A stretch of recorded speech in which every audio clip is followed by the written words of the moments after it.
കൊടും criminal Govindachami jail ചാടിയത് രാത്രി 1:15. ജയിൽ അധികൃതർ അതറിയുന്നത് പുലർച്ചെ 5:15. പോലീസിൽ വിവരമറിയിക്കുന്നത് കാലത്ത് 7:15. മതിൽ വൈദ്യുതി ഫെൻസിംഗ്. ജയിൽ ചാടുമ്പോൾ വൈദ്യുതി ഓഫ് ചെയ്യപ്പെട്ടിരുന്നു. സർവത്ര ദുരൂഹത. ജയിൽ ചാടിയതോ ചാടിച്ചതോ? ജയിൽ ഉപദേശക സമിതി പി ജയരാജനും തൃക്കരിപ്പൂർ MLA-യും. ഇങ്ങനെ ഒരു പോസ്റ്റ് കെ സുരേന്ദ്രൻ ഇട്ടതിൽ രാഷ്ട്രീയമുണ്ട്.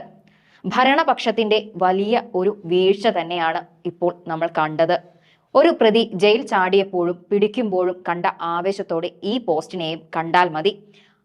ഒരാളുടെ അല്ലെങ്കിൽ ഒരു സിസ്റ്റത്തിന്റെ വലിയ വീഴ്ച തന്നെയാണ് ഗോവിന്ദച്ചാമി ജയിൽ ചാടിയത്.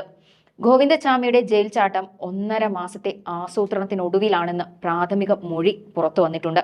പോലീസ് ചോദ്യം ചെയ്യലിലാണ് ജയിൽ ചാട്ടവുമായി ബന്ധപ്പെട്ട് ഞെട്ടിക്കുന്ന വിവരങ്ങൾ ഗോവിന്ദച്ചാമി വെളിപ്പെടുത്തിയത്. ജയിലിന്റെ അഴികൾ മുറിക്കാൻ ഏകദേശം 1.5 മാസത്തോളം സമയമെടുത്തു എന്ന് പ്രതി സമ്മതിക്കുന്നു. മുറിച്ചതിന്റെ പാടുകൾ പുറത്തുനിന്ന് കാണാതിരിക്കാൻ തുണി കൊണ്ട് കെട്ടിവെച്ചതായും ഇയാൾ മൊഴി നൽകി. ജയിലിന്റെ മതിൽ ചാടുന്നതിനായി പാൽപാത്രങ്ങളും ഡ്രമ്മുകളും ഉപയോഗിച്ചു. ഗോവിന്ദച്ചാമിയുടെ ഈ വെളിപ്പെടുത്തൽ ഏറെ ഇരുത്തി ചിന്തിക്കേണ്ട ഒന്ന് തന്നെയാണ്. ജയിൽ ചാടിയതിനു ശേഷം ഗുരുവായൂരിലെത്തി മോഷണം നടത്താനായിരുന്നു പ്രതിയുടെ പ്രാഥമിക ലക്ഷ്യമെന്നാണ് അറിയുന്നത്.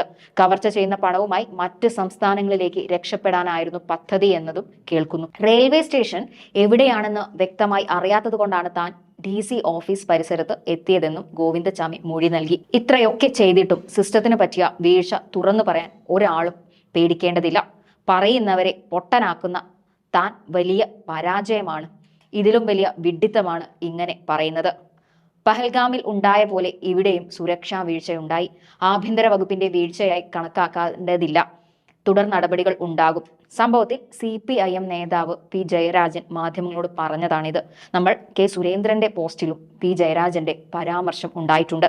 അതുകൊണ്ട് തന്നെ പി ജയരാജന്റെ വാക്കുകൾ നമ്മൾ കേൾക്കേണ്ടതും മനസ്സിലാക്കേണ്ടതുമാണ്. അദ്ദേഹം ഇത്തരത്തിൽ പഹൽഗാമിലെ സുരക്ഷാ വീഴ്ച ചൂണ്ടിക്കാണിക്കുമ്പോഴും ആഭ്യന്തര വകുപ്പിനെ വെള്ളപൂശുമ്പോഴും അദ്ദേഹം ഫേസ്ബുക്കിൽ ഒരു പോസ്റ്റ് കുറിച്ചു. അത് ഒരാൾക്കുള്ള മറുപടിയാണ്. അതിങ്ങനെ: കുപ്രസിദ്ധ കുറ്റവാളി ഗോവിന്ദച്ചാമി ജയിൽ ചാടിയെന്ന ഞെട്ടിക്കുന്ന വാർത്തയാണ് ഇന്ന് അതികാലത്ത് തന്നെ കേട്ടത്. അടച്ച സെല്ലിന്റെ ഇരുമ്പഴി മുറിച്ച് പുറത്തു കടക്കാനെന്നാണ് പ്രാഥമിക വിവരം. ഇത് ഗൗരവമായ അന്വേഷണം ആവശ്യമുള്ള വിഷയമാണ്. ആ അന്വേഷണം സർക്കാർ ജാഗ്രതയോടെ നടത്തുമെന്ന് ഉറപ്പിക്കാം.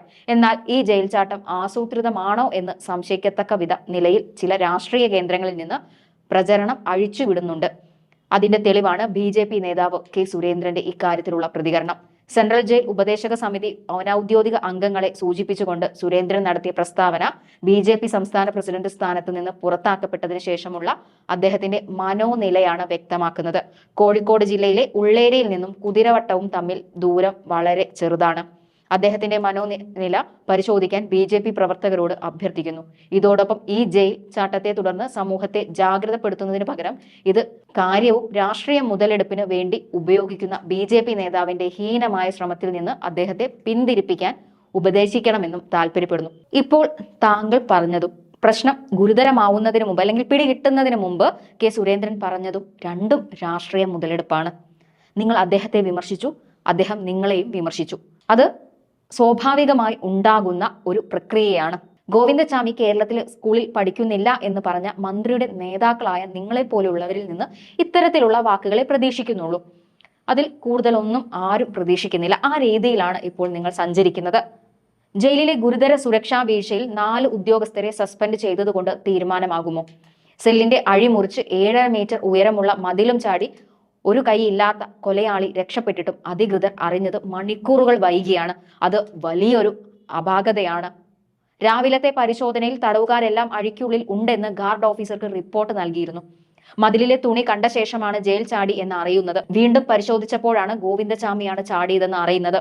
ഗോവിന്ദച്ചാമിയുടെ ജയിൽ ചാട്ടം ജയിൽ അധികൃതർക്ക് അടിമുടി വീഴ്ചയുള്ളതാണ്. കൊടും ക്രിമിനലിനെ താടി നീട്ടി വളർത്താനും അനുമതി നൽകി. മാസത്തിൽ 1 പ്രാവശ്യം തലമുടി വെട്ടണം, ആഴ്ചയിൽ ഷേവ് ചെയ്യണം.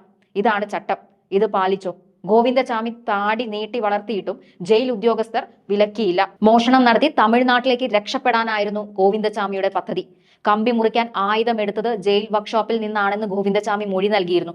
1 മാസമായി ഫെൻസിംഗ് വഴി വൈദ്യുതി കടത്തിവിടുന്നില്ലെന്ന് ജയിൽ വകുപ്പിന്റെ വിശദീകരണമുണ്ട്. അതെങ്ങനെ ഗോവിന്ദച്ചാമി അറിഞ്ഞു? എങ്ങനെ ഇങ്ങനെ ഒരു സമയം തെരഞ്ഞെടുത്തു? സെല്ലിൽ നിന്നിറങ്ങി 2 മണിക്കൂറോളം ഒളിച്ചിരിക്കാൻ ഗോവിന്ദച്ചാമിക്ക് എങ്ങനെ ധൈര്യം കിട്ടി? എന്തുകൊണ്ട് CCTV പരിശോധനകൾ നടത്തിയില്ല? എന്തുകൊണ്ട് ലുക്കൌട്ട് നോട്ടീസ് പോലുള്ളതിൽ വന്നത് താടി ഇല്ലാത്ത ഗോവിന്ദച്ചാമിയും പിടിച്ചത് താടിയുള്ള ഗോവിന്ദച്ചാമിയുമായി? ഇങ്ങനെ ഒരുപാട് പ്രശ്നങ്ങളുണ്ട്. വസ്ത്രങ്ങളിൽ പോലും നിറങ്ങൾ പറഞ്ഞതിൽ പോലും വ്യത്യാസം വന്നു. എങ്ങനെ അയാൾ അതിൻ്റെ ഉള്ളിൽ നിന്ന് രക്ഷപ്പെട്ടു എന്നത് അറിയേണ്ടതാണ്. എന്തൊളിക്കാനാണ് ഇപ്പോൾ ഇത്തരത്തിലൊരു വിമർശനവും അല്ലെങ്കിൽ ഇങ്ങനെ ഒരു പദ്ധതിയും ഉണ്ടാക്കിയത് എന്ന ചോദ്യങ്ങൾ വരെ സോഷ്യൽ മീഡിയ ചോദിക്കുന്നുണ്ട്. ഇതിനെല്ലാം ഉത്തരം പറയാൻ നേതൃത്വങ്ങൾക്ക് അധികാരമുണ്ട്. അത് അവരുടെ രീതിയാണ്. അത് അവർ പറഞ്ഞേ പറ്റൂ. എന്തിനെപ്പോഴും ഇത്തരത്തിൽ അങ്ങോട്ടും ഇങ്ങോട്ടും വടിവാളെടുത്ത് വെട്ടുന്നു എന്നുള്ളത് വ്യക്തമല്ല.